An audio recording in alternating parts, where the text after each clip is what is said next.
if you're gonna talk to a freedom fighter in education, you might as well play some beats, rhythms. You know, whether you're West Coast or East Coaster, you could appreciate this. Folks, Chris will be joining us in a minute, but thank you so much for taking the time to spend some time with us. This is it's going to be a cool experience. I think I'm more looking forward to I think just being with y'all. I mean, it's nice to have convenings like this because the people that you work with that we're so busy, especially at the beginning of the school year, that it's just nice to just be with each other. So I'm already seeing Scotty, Donnie, Jackie, Spandele, Lindley. It's just cool. It's cool to spend time with you. I want to switch over so I can get a little gallery, a sense of who's in the room where it's going to happen. Folks, it's the first day of school here in Santa Monica, Malibu. And of course, in classic fashion, Dr. Emdin shows up wearing that fly brim right there, But today is the first day of school here, Santa Monica, Malibu. First day of school. I think it was last week for LA County. Is that right? Yeah. Yeah. Okay. And folks, let us know when you started your first day of school in the chat. Let us know. What was the date of when y'all launched your 23-24 school year? And with that, folks, without further ado, let's get right into it. Thanks again, folks. We got a tight 58 minutes.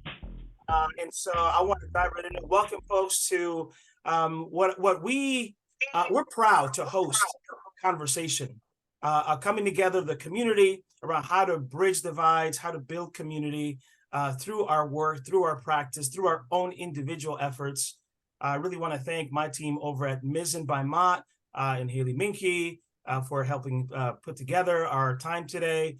I want to give a shout out to my other colleagues from Mizzen that are on with Janine. Janine oversees our operations work over here at Mizzen by Mott. See Sarah. Sarah leads and supports our content development stuff. So all the cool stuff that you see on the Mizzen by Mott platform. Miss Sarah Mellon, along with Angelina Garner, who is out today, they make it happen. And so really want to thank them. I see friends from all different types of organizations. I want to give a special shout out to folks like After School All-Stars, who are near and dear to me. That's where I kind of cut my teeth in out of school time work for 20 years, folks, 2 decades of being with the All-Stars. So shout out to Donnie, Mallory. I think I saw Joelle on here. So and old colleagues like Julia Gabor, who was with All-Stars, and she launched her own company in Kid Great. So many great people here. Really, really cool gathering. So why are we here? We're here to have a great conversation with the one and only, what I consider to be a freedom fighter in education. He's been a K-12 educator, college professor. He left Columbia over in the East Coast to join Pedro Noguera at the USC School of Education as his right-hand man, like they say in Hamilton, and running things here in LA, and author, TED Talk speaker, inspirational public speaker and keynoter, and so much more that Dr. Emdin, I'm going to let you highlight a little bit of what you've done in your career. But Dr. Emdin, welcome to our time together. Welcome to the Out of School Time community. It is not the first time you address us, but it is nice to have you here. Welcome, and tell us a little bit about you and some of the work and just your connection to the stuff that we do in Out of School Time. Go ahead, Dr. Emdin. Sure. Well, first of all, thank you so much for the invitation. Brother Carlos and I just have connected in a couple different spaces, and each time that we talk, there's just such synergy and such strong connection and shared belief in the radical possibilities when you engage with young people and you do it heart first. I'm psyched to be here with you guys and share space. I also love this. It's kind of like an informal conversation where we kind of get to know each other and we just sort of build and connect together. So interesting, like things have emerged to me so quickly, Carlos, that there's some news I'll share that many folks don't know. I left Columbia to come down to USC and work at LA with my brother Pedro, and we've been doing amazing work. And over the course of the last few months, I lost my father, the patriarch of our family, And I have a number of siblings and a mother who is knocking on 80 years old, who was in New York. And so as a consequence of that, I've actually moved back to the East Coast over the last month. Um, it's such a challenging thing because my heart is in LA and my heart was at USC, and we had so much amazing work to do in California. And this actually aligns to our conversation today around out of school time and our work and our purpose, that, you know, sometimes the professional picture looks pretty and it looks like you're going in a very particular direction. And if you were going just based on ego or based on where you think you should be, I mean, like, you know, at USC, I had a really prestigious endowed chair and I was going to direct the new STEAM center. So professionally, being in Los Angeles and being at USC and being with folks that I care for there would have been the best thing to do. But emotionally and psychologically, and also in legacy, and then not just as an educator, but also thinking about my role as a son, and my role as a big brother. You have to make a decision between whether you're going to make a decision for your career or you're going to make a decision that's for your heart. And so I've circled back to New York, and I'm here now. I got one more couch and a couple of clothes I got to get from my place in Pasadena. It's really, really bittersweet. But this is really, again, aligned to our conversation today, which is this work is so important. You know, those of us who do the work to really touch the lives of young people is too important for you not to do it being whole. It's too important for you not to do it being well. And it's too important for you not to do it being outside of legacy and purpose. And legacy and purpose is in your craft and your work, but it's also in your personal self. And so, you know, I come to you fully vulnerable and fully honest, saying that my professional self is undergoing heartbreak from not being in a position that I thought would work well for me professionally, but my soul and my legacy is secured, knowing that I'm being the best son I could be for my mom, and I'm being the best big brother I could be for my siblings. And I have to trust that making that best personal decision is going to translate well for me professionally, because my goal remains the same, doing what is right for young people. And even as Losis, you talked about, cutting your teeth at this org where you were at for 20 years. I'm sure they would have had you for 20 more, right?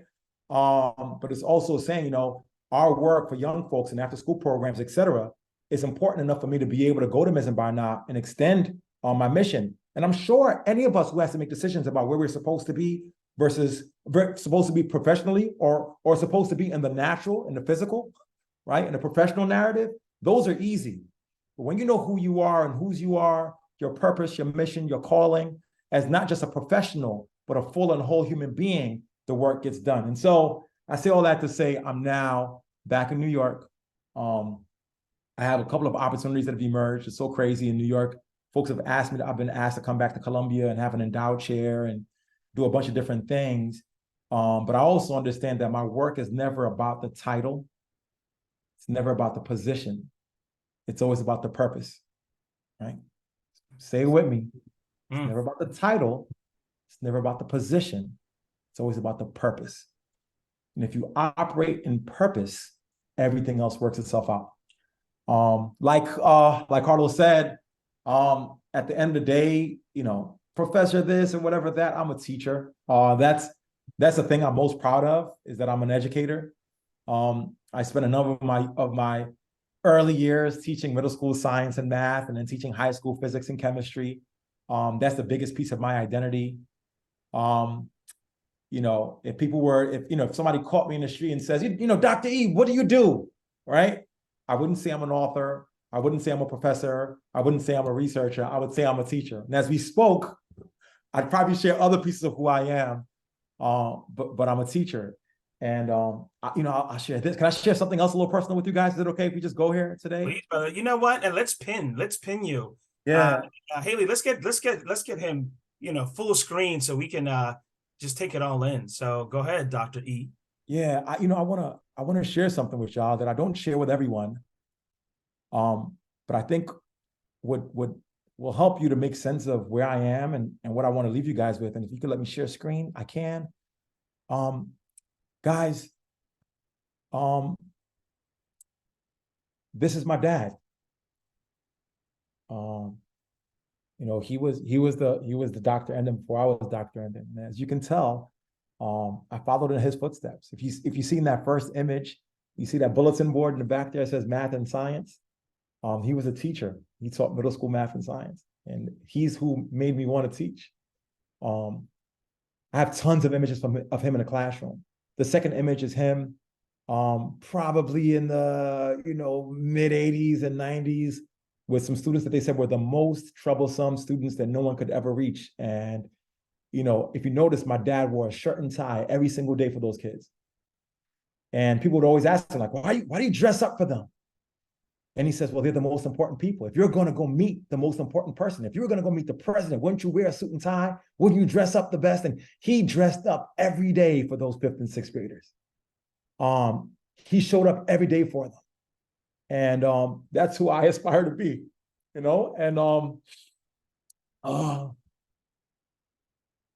so. Well, Dr. Emdin, first of all, my condolences, brother, for your father. And you could tell, I mean, obviously close to him. Like I feel your pain. I feel your nostalgia and the memories, and during times like this, it's hard to have words for the people you love.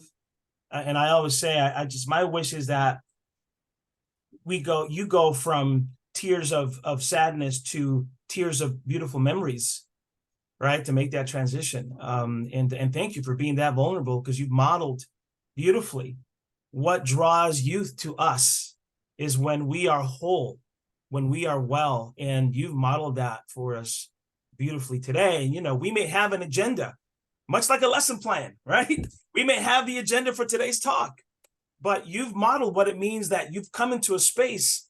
There might be a lesson plan, but you're coming in with a certain emotional state.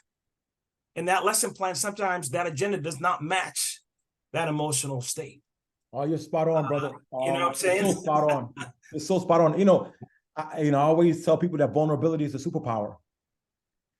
And for those of us who are able to tap into our authentic and true and pure selves, that becomes your badge of honor, because your vulnerability is what draws people to you. And if kids don't like perfect adults, they're connected to people who are real people. And the more you can, cry in front of your kids, have joy in front of your kids, be silly in front of your students. I think, you can't, there's no curriculum that gives you a blueprint for how to make kids connect to your spirit. But vulnerability is the pathway to allow them to connect to the essence of you. And the extent to which we can tap into our most vulnerable selves indicates the extent to which they can connect to our full selves. And when a kid is connected to your full self, your true spirit, your true essence, they can learn anything from you. I don't care if you put nuclear physics in front of a 2nd grader. It's never about the content. It's about the person who's the conduit through which the content is getting delivered. And if the conduit through which the content is delivered is pure, the kids will learn from you. And I remember you speaking about that many years ago in reality pedagogy, when you talked about the 5 C's, and one of them being context, right? And the content is last in that effort. And so I think for us as that are in this work, that sometimes can get swallowed up or get caught up in the race to the top, in No Child Left Behind, in all these initiatives that prioritize academic outcomes and testing outcomes, we can get swallowed up by that without even knowing it. And we've seen it already coming out of COVID, the slow creep to the former establishment or the institution, the system. And for a while there, it looked like we were on track to prioritize, social emotional well-being and connection. And we have to keep fighting for that. And I want to share an excerpt, right, from one of your books for white folks who teach in the hood. I love this. One of my favorite book titles. There's all kinds of highlights on this thing, but we know that part of what's happening right now is that folks are getting back to school. It's the first day of school. And some of them already been there for a week or two. And I want to read from chapter 2, where you talk about courage, teach without fear, right? And I want to read this a little bit. And I'd love for you to talk a little bit about mindset and attitude walking into the classroom. It says here, and this is you as an educator, on my first day as a teacher, after the principal led me and 3 other beginning teachers on a final tour of the school, I joined the rest of the faculty in the auditorium, preparing for the students to arrive. As we waited for the doors to open, the other new teachers and I struggled to mask the emotions that roiled beneath our calm facades. At one point, we peered between the bars on the windows of the auditorium to catch a glimpse of the students who were lined up against a graffiti-stained wall outside the school building. There they stood in their first day of school outfits, brand new gleaming sneakers, in an array of bright colors and perfectly coordinated clothes, experiencing a bevy of emotions themselves, poised to meet their new teachers. A few feet from the auditorium, metal detectors adorned the big metal doors that the students would soon walk through. As a queue outside the door grew, so did the sound of the students' voices, and with them, the tension inside the room as a huge clock on the auditorium wall slowly ticked to 8:30 a.m. So we've seen that. We have felt that. We've gone through that ourselves. I remember my first day of school outfit, right? I remember wearing jeans and like this light blue and white striped shirt. So, outfits matter to us, right? As kids when we start school. But so there's two things in that account. One of them is about mindset, right? The mindset that you kind of have to put yourself through. What do you notice are the most common mindsets in educators out of school time in particular, or out of school time or during the core day for that matter? What are the most common mindsets as educators get back to like the first day of school? Yeah, I mean, there are these narratives that we swallow without questioning where they come from. Like, don't smile till November. Spend the first few after school sessions making sure they know who's in control or who's in charge. Establish the rules from the beginning so that you'll be, like there are all these narratives that we get about our beginnings that are literally about creating a structure and a space that colonizes the spirit of the children and the freedom of the educator. And we never question where it comes from. We're like, oh, don't smile till November? Okay, sure, I'll do that. And like, no, well, if you don't smile till November, that means their first interactions with you are one of you being rigid and not honest and not pure and not true. And so they respond accordingly. I'll give you a quick story, one of my favorite stories. And I'm a scientist by training, so it's a bit of a sort of science narrative. So there's this concept of deimatic behavior, DEIMATIC behavior. And deimatic behavior is a response that animals will give in a situation where they feel threatened. So for example, a peacock is strutting along and it comes across a tiger and the tiger growls. When a tiger growls, the peacock, in response to the growl of the tiger, now mind you, the tiger could technically go about its business and the peacock could go about on its own. But the growl of the tiger and the intimidating look of the tiger causes the peacock to say, oh my gosh, I've got to respond to this so this tiger doesn't attack me. So what the peacock does is it lifts up its flumes and it makes itself taller than it is. And it changes its behavior based on the perception that the tiger is going to attack it. Now, that's a natural response to the growl. So let's say the second day, he comes across the tiger again, the tiger growls again, the peacock responds again. The third day, it responds again. By the fourth day, the peacock does not have to require the growl to put up its flumes. It will just do it automatically. Now, here's the thing. To put up its flumes, it was a response to a fear.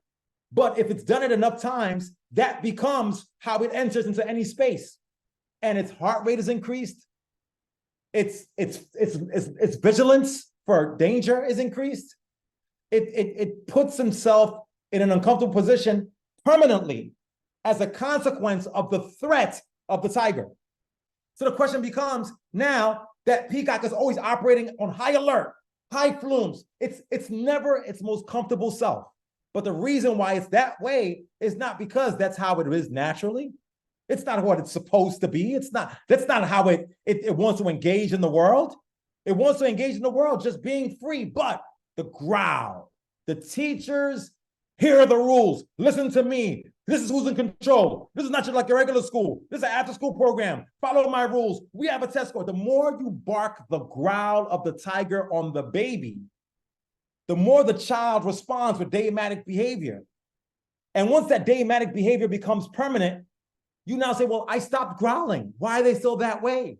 Because you've trained them to always think of the worst of you. And here's the thing, when an animal is exhibiting its daymatic behavior, that high tension and hypervigilance, it has no capacity to learn about how to escape the growl of the tiger. In much the same way, when you inundate kids with rules and barking and structure and no space for freedom or play, you make them feel threatened and they're always in daymatic behavior, they lack the capacity to actually learn.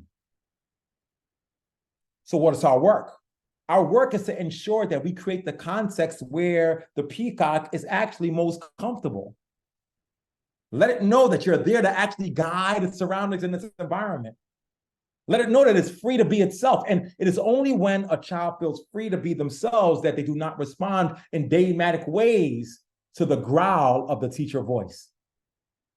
But we've been trained to growl, right? We've been trained to hyperstructure. You can't hyperstructure children who need freedom to learn. And the last thing I'll say around this is, like, academic benchmarks are met through a pedagogy that advocates for the freedom to be yourself and the freedom to learn on your own terms. And one cannot learn on their own terms if they've developed a role, a performance that is daymatic behavior as a response to the growl of a tiger approach to pedagogy. No, thank you for, I mean, once a scientist, always a scientist, you know what I mean? Yeah. It's just like a little bit of zoology, a little biology in there. No, really, that is really powerful. And you mentioned something that we're going to talk a little bit about later on, which is when you address educators in Orlando for the Beyond School Hours Conference, I remember you saying this is freedom work, right? And so I want to touch on that a little later. Later on in the chapter, you talk about how you and other teachers, well, primarily yourself, had to grow in your ability to stop trying to categorize students, meaning that's a learner, they're coachable, they're not. What advice can you give us as we, again, enter the school year? Our young people are coming back. They might come back differently than when they left us back in June. So what are ways that educators can shift their attitudes about how they view young people? You know, I want to begin by saying this. I kind of feel like this is in the air. What I advocate for is not an empty free-for-all where everybody does whatever they want, and you know, like, because there's oftentimes a misperception that a centering on the freedom of young people means that there are no parameters or there's no structure to the engagement, and that's quite the opposite. One can engage in freedom-rooted pedagogy while there's a distributed ownership over the space and a shared responsibility for ensuring that everyone learns. My rule is always about making sure no one's harmed. You know, that's it. So it's like, listen, if you enact this behavior as a young person and a peer is harmed, then we have to address the behavior. How may we co-construct a space? Listen, I'm gonna tell y'all something. You know, I firmly and deeply believe in this concept of culturally relevant pedagogy. The person who advocates for it is literally my academic mama, Gloria Ladson Billings. I don't care who does what in the world. Mama Gloria is my North Star, right? And when she articulated the concept of cultural relevance, what folks fail to understand is that if you have young people who have different cultures in your classroom, you can think you're being culturally relevant by assuming what their culture is. But oftentimes, if you filter your perception of culture based on your view of culture, 9 times out of 10, you'll get it wrong. Because you're perceiving culture based on your perception of what it is. Oh, look at those Latino kids. Let us find some corridos. Like you're making these, like the nature of human beings is to make assumptions. And so sometimes to be culturally relevant based on your perception of culture is oftentimes very far off from actual cultural relevance. Here's the secret. You can create your own classroom culture. Listen to me. Cultural relevance is not an assumption of other people's culture and teaching accordingly. It's recognized I have these young people in a space with me. What if we all, me and those babies together, co-constructed our own classroom culture, our own after-school program culture? Ignore what the world says. We're going to create a world that is a microcosm. We're going to create an after-school space that is a microcosm of the world that we want to see. and not a replication of the world that already exists. So you can have your own, like I'm talking about distributed leadership and distributed management over a space. And once you do that, the students will come up with their own rules of engagement. Well, if that harms somebody else, then we can't do that. Okay, y'all came up with that, but we won't make sure we don't harm. We need a little bit of space for dancing and freedom. Okay, rule one, we will all dance and be free. Like, and you're gonna sound like, so that when a young person comes in and doesn't dance, it's like the rule was for us to dance. There's no dancing here. We constructed our own culture. Our culture was an afternoon session dance. Why is there no dance? So there's no violation of an established rule. There's an adherence to our shared rules. Could you imagine that with me, y'all? That we are literally together coming up with the rules of engagement, and we're establishing our own schema and practices, thereby that is the ultimate cultural relevance. It's not the stuff that people come, be cultural, you read this person's book, oh, be culturally relevant, make these assumptions about culture. Nah, y'all, your after school program can establish its own culture with its own norms, its own structure, its own modes of engagement, and you could be culturally relevant to the space you've constructed. That's where the magic happens. Everything else is assumptions, projections, perceptions of how it could be, generalizations of what the culture is.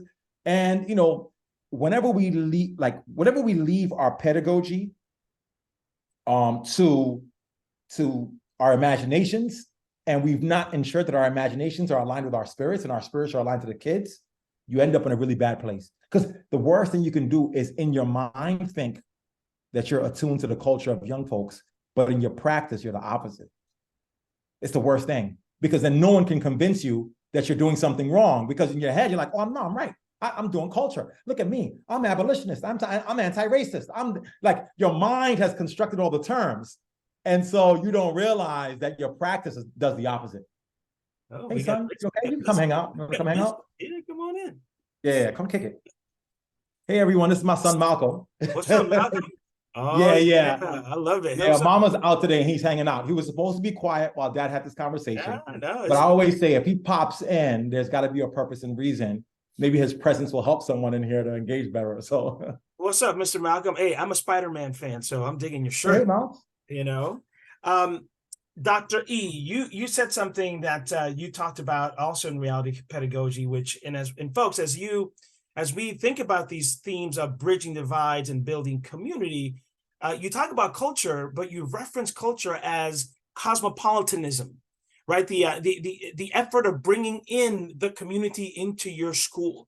Talk to us a little bit about how can we use these two C's in this matter, culture and cosmopolitanism, to bridge divides and build more community. Well, listen, cosmopolitanism is about, it's about ensuring, Malcolm being bashful back there. Yeah.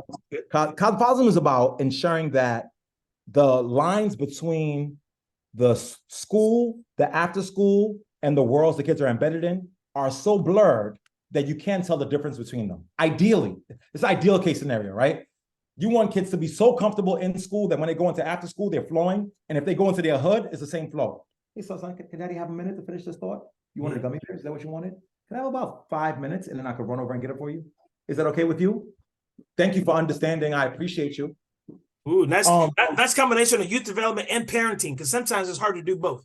Brother, it's all teaching. Listen, I want you guys to get, yes. I'm intentionally vulnerable. I'm intentionally honest. I didn't shoo my kid away off camera. I intentionally brought him in here because I'm telling you that whatever it is I come to share with you, I want you to listen to the words I'm saying, but I also want you to observe how I show up as a model for how you can and should show up. It is okay to bring your child in and talk about your child and their lives in your after school program. It's humanity. It's okay to model how you engage. So in that instance, I could have shooed him away. I could have ignored his request, or I could have acknowledged where he is. He wants gummy bears. He doesn't care that dad's talking to Carlos, right? He doesn't care that there are after school people here. And so I have to be able to pay attention to him, address his needs, honor his requests, construct a reasonable timeline, and still be here and present with you. And I think that this multimodality is essential. I always tell, nimbleness it's like the battery that drives good pedagogy. Like if you're teaching and you're so stuck to your lesson plan, that anything that happens throws you completely off, then you lack the nimbleness to be able to really enact good pedagogy. So, the essence of pedagogy is nimbleness. I used to take my grad school students to improv shows. And all the other faculty would be like, why are you taking the students I took them to an improv show, a barber shop, and a black church. And those are our three places that we visited over the school year. And people always ask me why. So if you go to an improv show, you need the quick wit and the responsiveness of the audience while not losing them to be a good teacher. If you can't freestyle, you can't teach. Right? And so you have to develop the ability to be able to freestyle, right? From the black church, you learn engagement tools, call and response, music in the backdrop, space for interruption for folks to catch the spirit, and also a little bit of faith, right? So I would always take them there. And I would take them to a rap concert to see how the rapper is in charge, but you got to connect with the audience, right? Put your hands where my eyes can see. Everybody say, hey, hey. Oh. The energy that you co-construct allows the performance to be better. So if you take the time out to get your audience with you, you can get through your verse and song in a more effective way. Their energy will drive your performance. So we would go to these places to learn how to teach better. And I think that that's a direct piece of the work. And back to cosmopolitanism, community is essential to classroom. What you don't want is a world where you're an anomaly from their worlds, right? A lot of teachers are like, we're the safe haven. They come to us and they don't have to worry about their communities. The communities are so bad, so they come to us. Nah, you have to be able to critically find what is magical about where kids come from and celebrate and elevate that in your work, so that the best of where they come from is replicated in your classroom. So the way that they are in their local spaces where they show up the best, they also see in the classroom, right? So if the kids all hang out at this one particular pizza shop, and that pizza shop has certain posters on the wall, bring the posters that you find in that community space into your after school program. Because once they walk into your classroom, all they're going to see is the place that I love being. So I must love being here as well. So it's in the blurring of the lines between the community and the classroom where a cosmopolitan ethos is developed. And a cosmopolitan ethos is at the essence of any good teaching, any good connecting, not just to young people, but just with an audience. You have to have shared understandings, and you have to have shared emotional responses. And the best way to get a positive emotional response is to find places where people have positive emotional responses beyond the classroom, beyond the after school program, and then borrow structures from those happy spaces and bring them into your after school program. And this way, you're going to transfer of those positive emotions in the space where you enact your pedagogy. And I love how you're bridging, you're bringing both inspiration and information practicals that our people can take away. One of the things, folks, I want you all to make note of is he talked about the nimbleness and elements of call and response in teaching and learning. I highly recommend, and maybe Haley, you can drop this link in there, the Magic Can Be Taught conversation that you had, Dr. Emdin, with educators a few years back. So highly recommend y'all look at Magic Can Be Taught. I definitely want to give folks in the space time for Q&A. So yes, I'm going to ask Dr. Emdin one last question, folks, to give you a moment to get your questions ready. But I definitely want to highlight Hip Hop Ed. And you talk about Mama Gloria, right? She's cited in this book.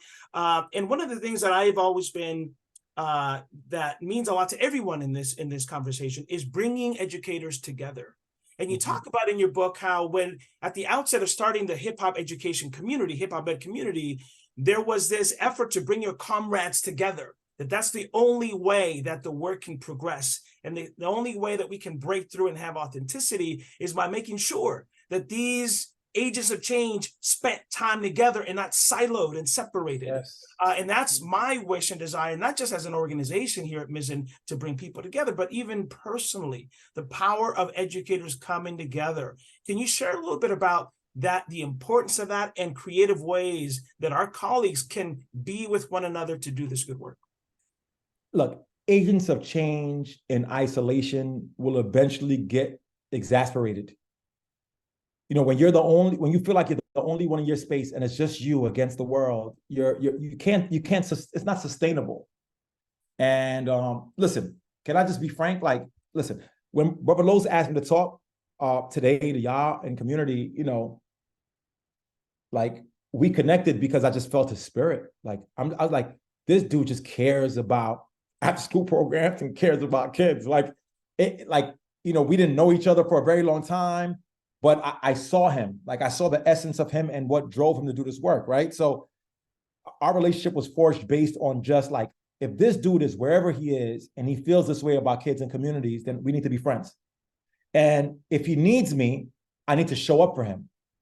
And so in full disclosure, right? Like,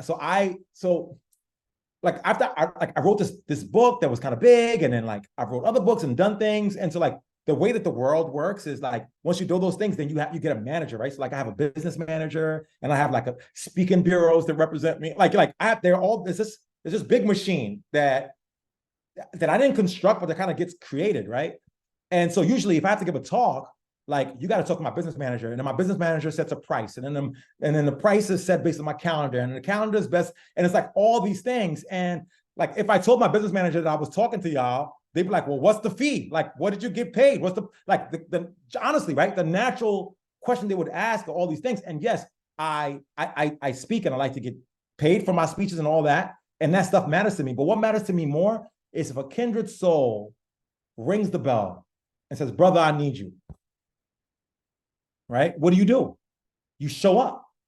And then you trust that, like, I don't know, somebody else will pay me to speak. Or, something else will work out. But the essence of that is knowing and trusting that when kindred souls who believe in the transformative power of education connect to each other, the impact of their work get multiplied. That's what I mean by community, right? Hip hop ed is constructed based on that. It's just, I don't want a brother or sister who cares about children to be by themselves in some school district or some after school program or some whatever on their own, fighting this big machine and get so burnt out in the process that they quit. So then I had a responsibility to get us together. So hip hop education, like I'd go give a talk somewhere. It's like, I'm a hip hop educator, Dr. Emdin, I do this. I'm like, oh my gosh, that's amazing. And then they say, I'm tired. I can't keep going. I got to battle my district. I got to bet. And I'm like, okay, let me take your name down. We'll talk. And then I go somewhere else and I see one other person. Somewhere else, there's two other. And the common narrative amongst these amazing people with shared vision is that they were tired and burnt out and frustrated and they were on their own. And so for me, it made natural sense to just bring us all together so that moments like these could happen. And no matter how great you think you are, if you're functioning in isolation, it will not be sustainable. And that's why we build community, right? And I invite you to my community, like every Tuesday, well, it's been every other Tuesday, but every Tuesday night on Twitter or X or whatever Elon Musk decides to call it nowadays, we have a Twitter Spaces conversation. It's just educators who care about young people, care about culture, use hip hop, and we just gather every Tuesday and just talk. We do a conference every year just to build.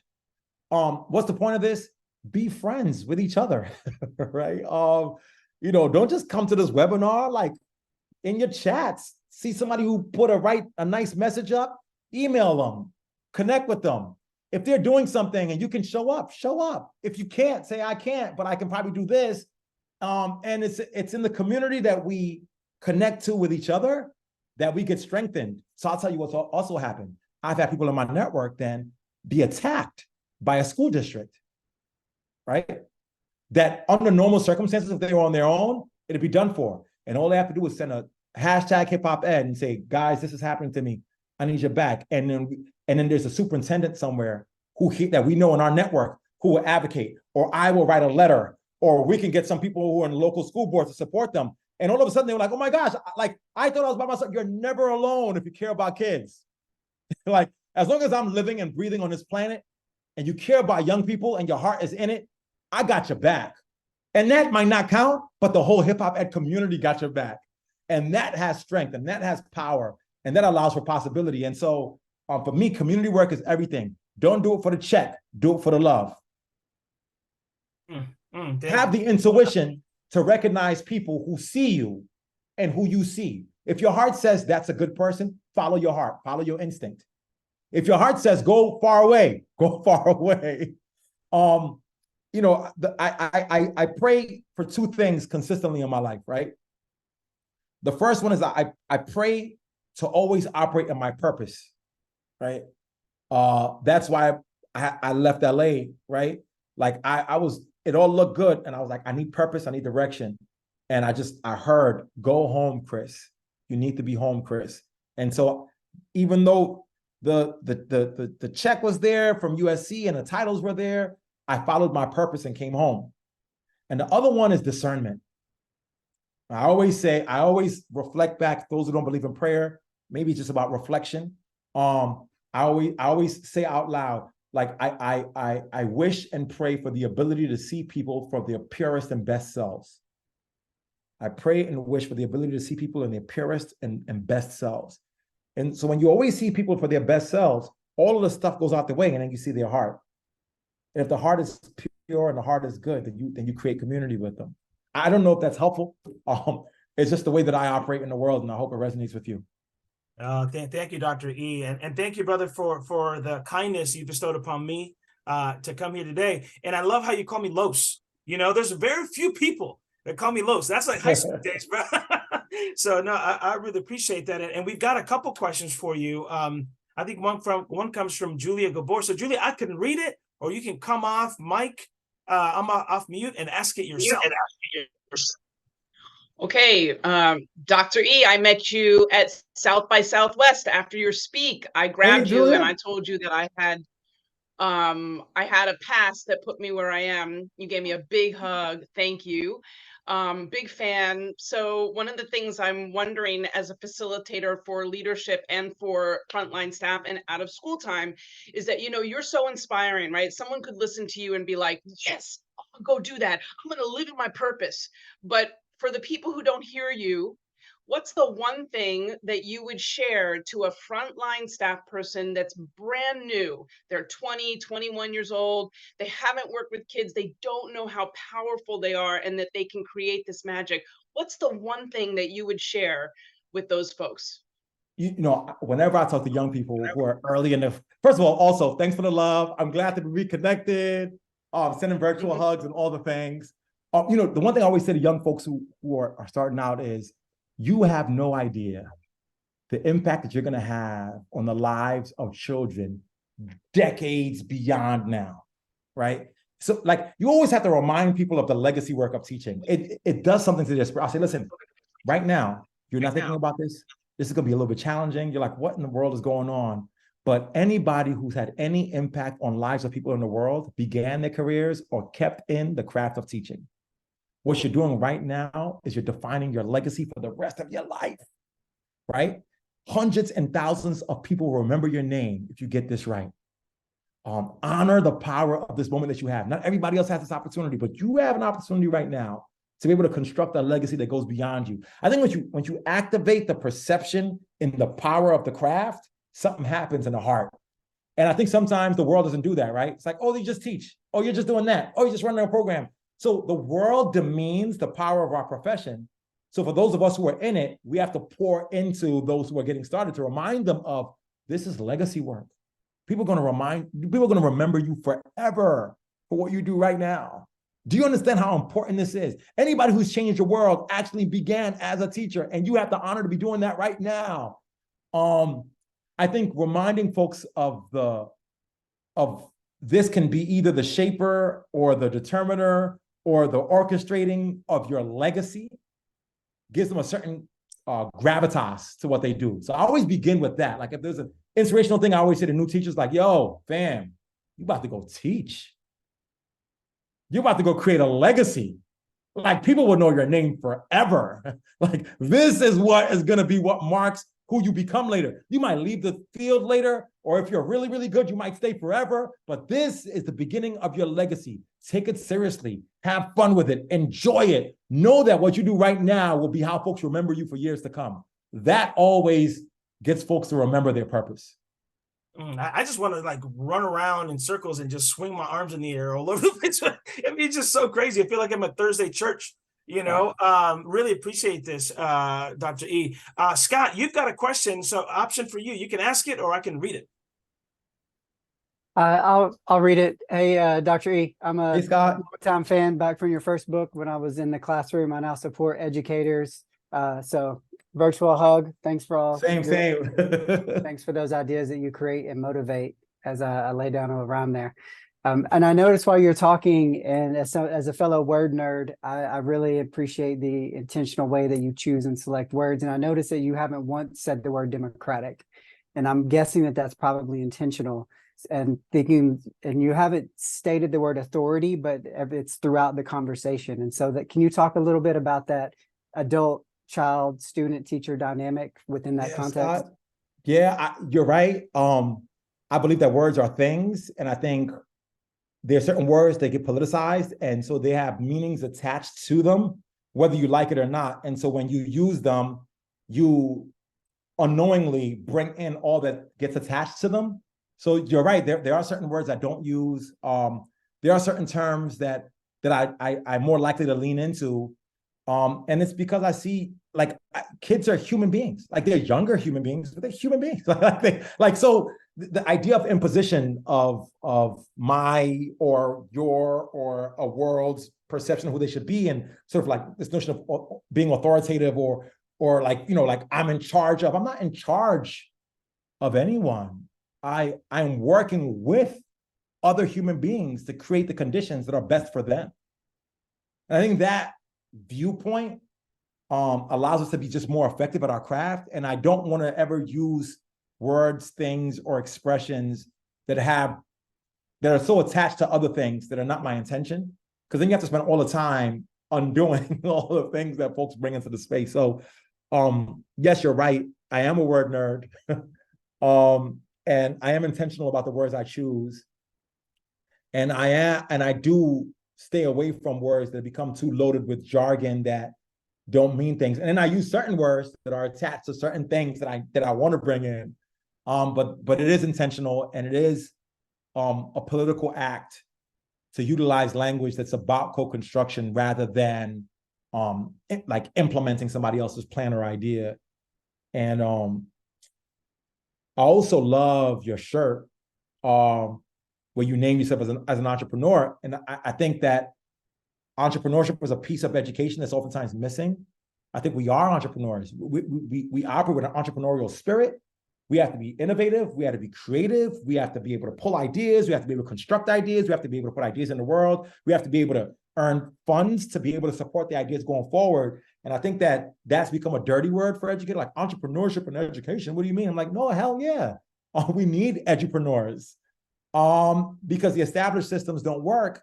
And if there aren't folks who are taking an entrepreneurial spirit to create new things, then we're only stuck with what we've got. So yes, yes, Scott, there's no one more entrepreneurial than an educator, and we should embrace that. One of the roles that I'm leaning into as I come back to the East Coast, and I will forever remain West Coast connected, but I'm director of creativity, innovation, and entrepreneurship at this idea laboratory. And I firmly believe in this idea of entrepreneurial ontologies, ways of thinking that are aligned to entrepreneurship as a piece of what we do and how we train educators. Well, thank you, Dr. E. That's what we nerd out about. Love. And yeah, thanks again for sharing space with us today. Of course. That's a great question, Scott. And of course, that question came from you. It's a beautiful, beautiful question. I'm going to leave the lines open for about 5 seconds, folks, for you to jump on in. Please open mic. If you want to hop in and ask a quick question, I will put Jackie Cohen on the spot here real quick. So Jackie, be ready, because I want to share about the work that you're doing. But any other questions, folks, for Dr. E, so we can continue? All right. Dr. E, I want to introduce you to Jackie Cohen. Jackie is part of a group that's running the first ever collective, if you will, of Expand LA, which is an organization that supports the work of 200 plus out of school time programs across, I believe, LA County, Jackie. And I wanted to, just for you all to meet, since you were, my thought was, oh, you're in LA, but you're not anymore. That's fine. No, listen, let's be clear. I am temporarily back home to make sure my family is good. Yeah. Y'all don't understand, in the close to 2 years I've been in LA, I've just fallen in love with the city and the segregation in LA and how that plays a role in what teaching and learning looks like and what kids are like. My heart is still there. I'm I'm home in this season, but I'm still connected with my LA and my Cali fam fully. There you go. There you go. Jackie, your work sounds amazing, Well, man. Like, first of all, I'm from New York City. I'm from Queens, so what? I totally understand the East West Coast. We could talk about that all day, but I won't hold everybody on that one. I was working just for my New York City piece, is the Beacon programs with DYCD, and so we could probably talk about that offline. But so much connection between New York and LA. But Expand LA. We were formed about 3 years ago under the mayor's office, but now we're under the Broad Foundation. So in the past year, we kind of been up and running. We're an intermediary. So we serve all youth serving orgs in LA County. Our mission is to create equitable access for programs for all youth in LA County. But under the guise of, we are here to support providers. So yes, we partner with schools, we partner with others, but our goal is to support the providers and advocating for funding, for policy that ultimately creates this equitable access. We've done, and we started already doing listening sessions, surveys with providers and youth. We're about to do parent listening sessions. So things have been bubbling up as far as community-wide professional development, mental health, youth hubs, which my experience in the Beacons in New York City is definitely going to inform that, but that's what people are asking for. And so we're going to be starting up our network meetings. I don't know if the people in the crowd here are interested in being our partners, but in the fall, we're going to start up network meetings so we can take a look at what do we want our network to look like and what that work is going to look like. But yes, I'm so glad to hear your inspiring that work is amazing, words. I might have seen some of your work in New York City. I've been in LA for about 10 years now, but so let's build. I'm around. I'm not physically in the space right now, but let's build. I see Mallory's about to skate. I know folks are all probably getting ready to go. Someone else. Thank you, Mallory. Thank you. So quickly here, Dr. E, as you think about because we've talked about the individual educator, we've talked about the classroom, we've talked about the school, we've talked about districts. When we look at larger systems, can I say one thing about that? Go ahead. I mean, my question is like, Dr. E, what is your perspective, and how can we, those individuals that support systems of learning, what is based on your work? What advice, what guidance do you have for us as we enter this school year when we look at systems-wide work?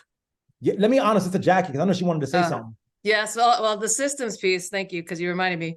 One of the other major things we want to do is change the narrative around youth work and the value that will also affect policy and funding, because this youth, especially, you were referring to all the value of it, and that's exactly what we want to shed the light on. So now, and listen, so that piece. And that aligns to what I wanted to say, which is like, systems will do what they were designed to do. And so when we get the outcomes that we get from systems that were designed to disengage or disrupt fluid learning experiences for youth, or harm certain populations, like they will inevitably do what they're supposed to do, unless we infiltrate systems with the voices of those who are impacted by the system's decisions. And so this is why the youth work is so important. Adults as intermediaries in systems end up being cogs in the machines, because the system has already designed itself to allow a few adults to critique it and then suck you in. All right. So the system has designed itself in a way where, okay, at some point, there's going to be this adult or this person who is going to say something, and it's already designed a mechanism to silence that voice. What the system has not done is construct a way to avert the power of youth voice infiltrated. The folks who are impacted by the system's decisions. It's not designed to allow those folks to be able to speak back to the system. And so that's what our work is. To talk to a system that has made allowances to silence your voice will only serve to keep the function of the system.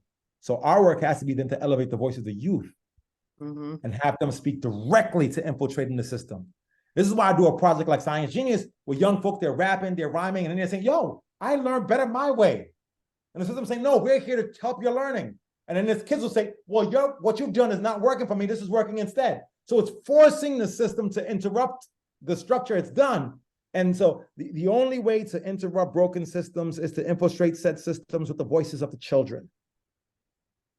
And all adults who care about children just simply make allowances for them to be able to speak to us about what is right to do. You know, I'm in an era where like, I'm so tired of us telling us how bad the system is and the decisions they made to make it so bad. We know that. Like, you know, if the intention is to get us all mad all over again, great. The question becomes, what do we do next? And what we do next is create opportunities for young folks to advocate, use their voice. We create localized opportunities for young folks to feel empowered. And this is like, whoa, wait, what's going on here? The kids are actually learning. Yeah, because what you were doing wasn't working, but we did something to make the kids learn. Now pay attention to that. So it's through the voice of children and through the voice of what we do to make the students engage in different ways that we push back against a system that was not designed to serve them. Only way. So, and Dr. E, we've got 4 minutes and great contribution, Jackie. Thank you for making your thanks, Jackie. Appreciate available to us. This is fantastic. I'm going to end with for you to expand a little bit on another point you made to the folks in Orlando back in February, and then I'm going to close with an excerpt from your book, STEM, STEAM, Make Dream. Right? Yeah, y'all should get. So a lot of folks don't have that joint. They should get that joint. It's one of my favorites. I'm digging it. And thank you, because it was through Haley that I found out about that book. It's relatively new. I didn't really know about it until she mentioned it. So I started reading it over the last few days. When we were together in Orlando, you mentioned that our pedagogy is our protest. Absolutely. So talk to us a little bit about that for our audience. There's a misperception that the way you protest systems is to go, you know, marching in the streets. And I think there's some space for that. I think it offers more cathartic release than systemic dismantling, to be honest.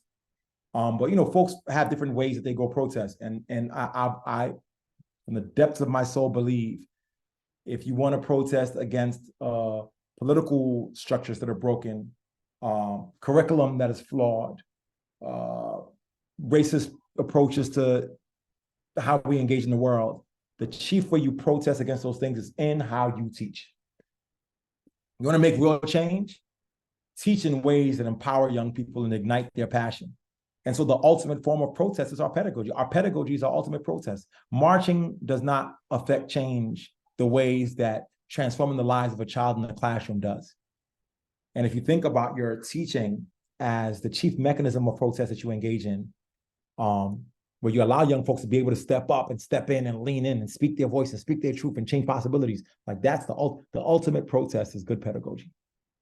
No, thank you, Dr. E. And in closing, we're going to make, I'm going to read this excerpt, and then Haley's going to drop a quick link.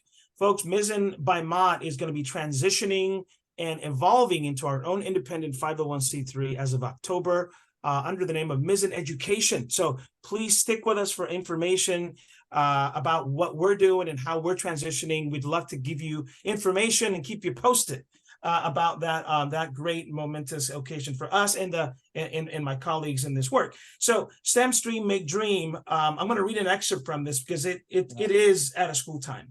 And in here, you talk about yourself. I'm going to give away a little bit of who you were talking about here, because this kid that loves science was you, right? And so in here you say, my introduction to science and STEM came not in my K-12 experience, but because of a random set of coincidences. These coincidences have shaped not just my life experiences, but my identity, the very essence of who I am. I went on to enjoy my experiences researching the etiology of schizophrenia, so much that I studied physical anthropology, biology, and chemistry in college. I then completed a master's degree in natural sciences, conducting research on, mesenchymal cells. Yep. Mesenchymal cells, stem cells, and ultimately became a science teacher and a professor of science education by these coincidences of learning that I might want to translate that and say that's the out of school time spirit, those coincidences of learning. So talk to us about how this connects to the work that our people do in this room. Yeah, like I said before, I'm an education guy writ large, but my heart is really with science and math and STEM, because I feel like the babies who like their careers in STEM and it just opens up such possibilities. And a lot of our children are just choosing not to engage in those disciplines. And so I wrote STEM Stream Make Dream because of that. And the wild thing is, like, I felt like none of my experiences directly in school helped that, but just a bunch of accidents. Like I ran into this real cool professor who was like, hey, why don't you come to my lab? So I had a bunch of coincidences that led me to STEM. And my job and our collective jobs is to not leave a kid's future to coincidences, right? We've got to make those coincidental moments intentional and deliberate. And that's why I love after school programming, right? Because in after school, you can make those accidental meetings that make you famous or popular or good or scientific be intentional every day in the after school program. And so, my job is to don't make coincidental successes just, perhaps, right? Make them actual. And so, I believe in like actual doing and actually creating the space. And so I write about that in STEM Make Dream, and I tell the stories of scientists and mathematicians who actually played and created and drew and made and tinkered. And that's what after school programs can be built on. It could be built on a maker and STEAM spirit. So that's what I meant by that in that book. And a lot of people didn't know about STEM Make Dream because I wrote it and like it was like a heart book, and I just put it out really quickly. But my soul was in it to make more scientists and mathematicians and engineers. And so, Listen, it's 1 o'clock. I'm gonna go. Thank you, Dr. E. You are amazing. Yeah. Thank you so much for being here with us today, folks. Thanks for joining us.